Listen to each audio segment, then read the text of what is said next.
What's going on, guys? Welcome to Riot Pro. Today we are building this Can-Am Outlander. We're going to take it step by step and I'm going to show you how to put it together the proper way. Grab your instruction book and follow along. Let's get started.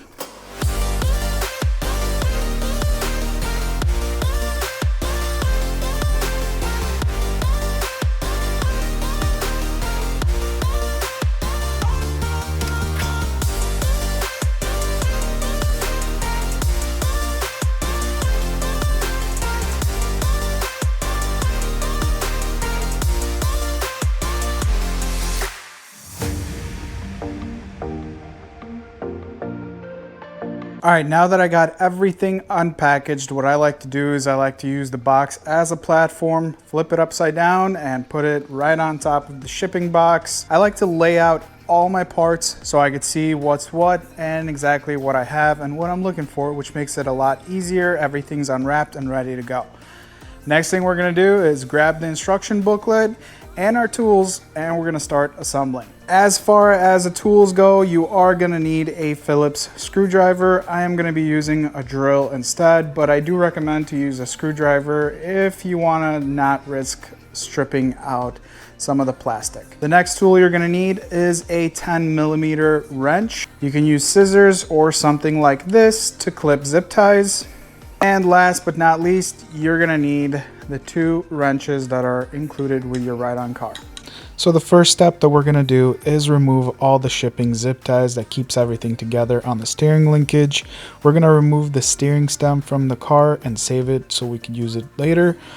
And for the next part, you're gonna need the 10mm wrench or an adjustable wrench and the Phillips screwdriver to remove one of the bolts out of the steering linkage so that we can reconnect it with the steering knuckle all together and make the steering mechanism function. The next step is to line up the 2 tabs for the steering linkage and reinsert that same bolt through the bottom so that you could put the nylon nut on top and tighten it up, making sure that you don't over tighten it, just so that you have free movement of the steering. So you want to make sure that once you're done, you can freely turn the steering back and forth. So for the next step, we're going to grab our steering stem, and this has a nut on it that we're going to remove, and we're going to save this for later when we flip the ATV over.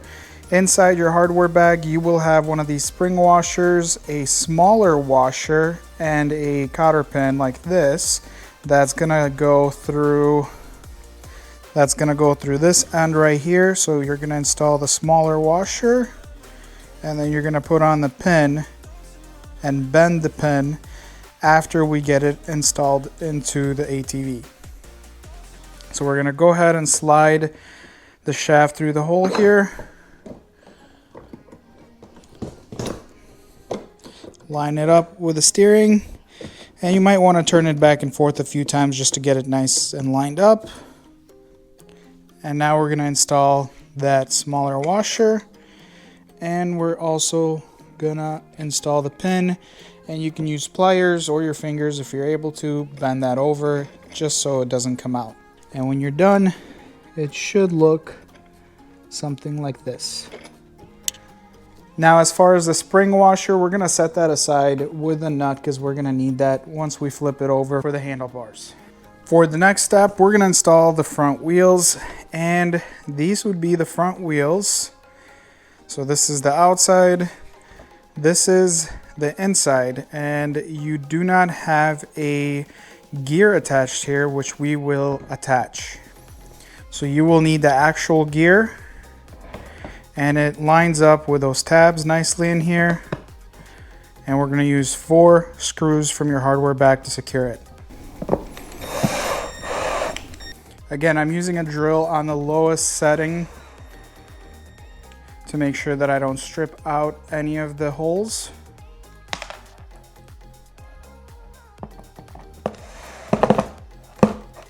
But if you don't feel comfortable with using a drill, I would definitely suggest using a Phillips screwdriver. So we're going to do that to both of the wheels.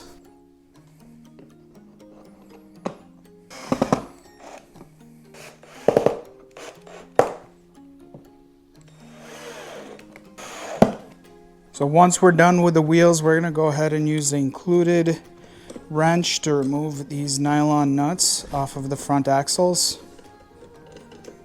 All right, so we're gonna install the front wheel, and we wanna make sure that it engages. We wanna make sure that it engages in the gear, just like this. Then we're gonna install a washer from your hardware bag and reinstall the nylon nut.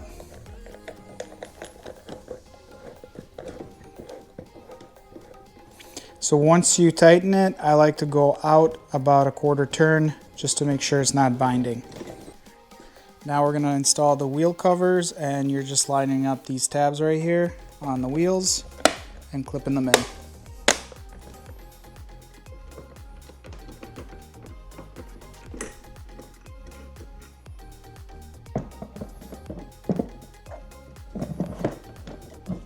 Engage it into the gear. We're gonna install our washer, and we're gonna put on our nylon nut. Get it tight and then back up about a quarter turn. Now we are gonna tackle the back. We're gonna grab our axle, which is this right here, and we're gonna remove these plastic pieces.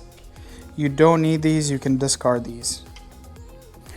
We're gonna remove the nut on one side and the other side. And we're gonna slide it in through the swing arm, just like this. Then we're gonna grab our gearboxes with motors. These are labeled, so make sure you install it on the correct side. You have little imprints right here in the plastic, which side is which. So this is the right side. So we're gonna install the right gearbox. And the way you do this is connect the plug. Make sure you get all of that wire inside. Slide it over the axle and get it in flush in here. It should lay completely flush against this. Same thing on the left side. You have a label here and a little imprint on the actual plastic. We have the left side. Clip the connector. Slide the wire in, get it over the axle. Make sure it sits flush. The next step is installing the rear wheels. Doesn't matter which side it is, as long as it's the back wheel. Engage it into the gear. Make sure you have enough axle on both sides to put on a washer and the nut. So we're gonna put the washer on, and then we're gonna install the nut. We're not gonna tighten it just yet. Do the same thing to this side.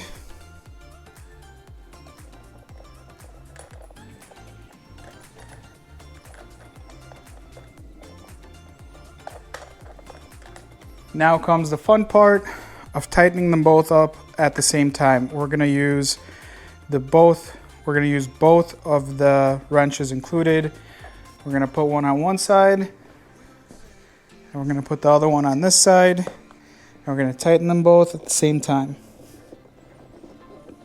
There we go.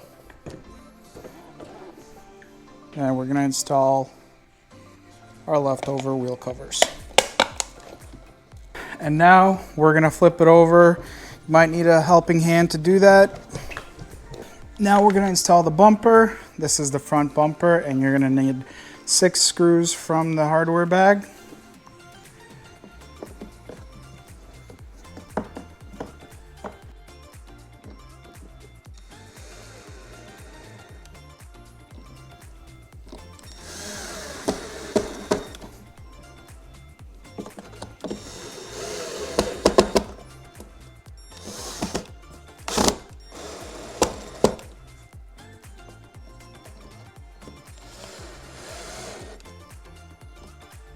Next, we're going to install the little pretend screen on here, since we have an MP3 player here.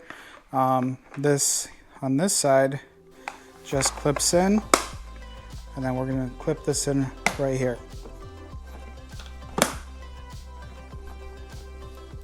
The next step is the handlebars, and this is kind of an elongated hole, and you're going to want to make sure that you're putting it on so it lines up with the steering. If you don't have enough of the steering stem coming out right here for the nut and washers that we need to install, not a big deal. What you could do is reach underneath where the steering stem is and just push it up. We're going to install a smaller washer, a spring washer that we saved earlier, and then we're going to install the nylon nut that we saved from earlier. And now we're going to use the included wrench to tighten the nut onto the steering stem, making sure that the handlebars are nice and tight. And then once we're done tightening it, we're going to install this little cover plate on top of it, and it just basically clips in. For the next step, we're going to install the passenger footrests, and it's pretty simple as these just do clip in. It does take a little bit of pressure, but it should just clip in on both sides. And for the next step, we're going to install the backrest for the passenger, and that just slides into the channel, and it uses 2 Phillips screws to hold it in place.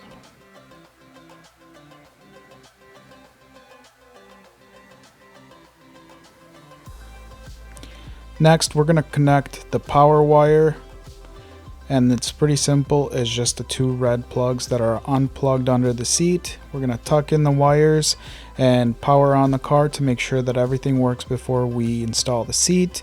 I also like to turn the lights on and do a full walk around just to make sure that everything's working. The headlights are working, the taillights are working, and if something is not working, I can take a peek and see if anything got unplugged under the seat while it was being shipped. The last thing that I like to do before installing the seat is put it in forward, and I tap the gas pedal just to make sure that it moves forward. Now, if it does not move forward and moves backwards, the simple thing is that you might have mixed up your gearboxes from left to right, which would be simply just replace the sides. Now, the leather seat does come with a harness on it, but we are not going to be using it in our case. What I do is I tuck it up under the seat while installing the seat, clipping in the front, and then making sure that everything is nice and nicely tucked away. And to secure the seat, I use a flathead screwdriver, or you can use a quarter or a washer, and that just needs a quarter of a turn, and it keeps the seat in place. Last and final step of assembly is installing the back bumper. And for this part, I'm definitely going to need a Phillips because these are recessed a little deeper.